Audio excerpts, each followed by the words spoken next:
ayrılır, şafak çağırır yolcuları.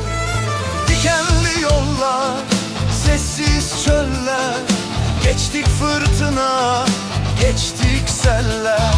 Her karanlığın ardında bir gün güneş doğar, umut veren. Şafaktan doğanlar yola çıkar, aydınlatır taşlı yolları. Hiçbir zincir tutamaz artık yüreğimizin çağrısını. Kaldır başını ey yaralı, gözlerin ufka baksın. Şarkılarla açar kapıları, göklerden ışık aksın.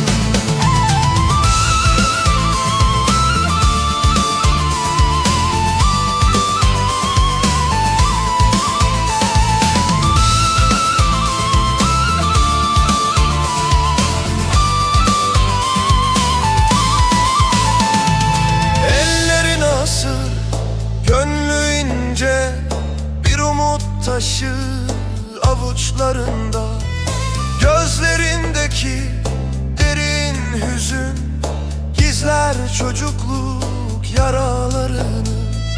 Geceler uzun, yollar bitmez ama sevdalar ışık getirir. Bir gül açar her taşın arasında, şafakla yeşerir yeniden.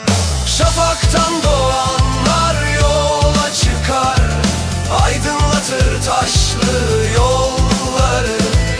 Hiçbir zincir tutamaz artık yüreğimizin çağrısını.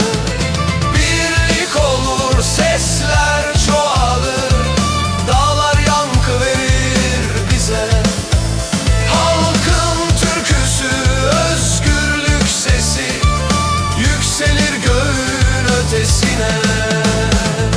Vur davula, zurna çalsın, dön halaya meydanda.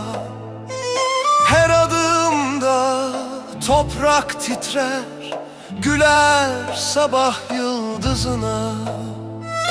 Mendilini sallayanlar birleşir tek bir çemberde.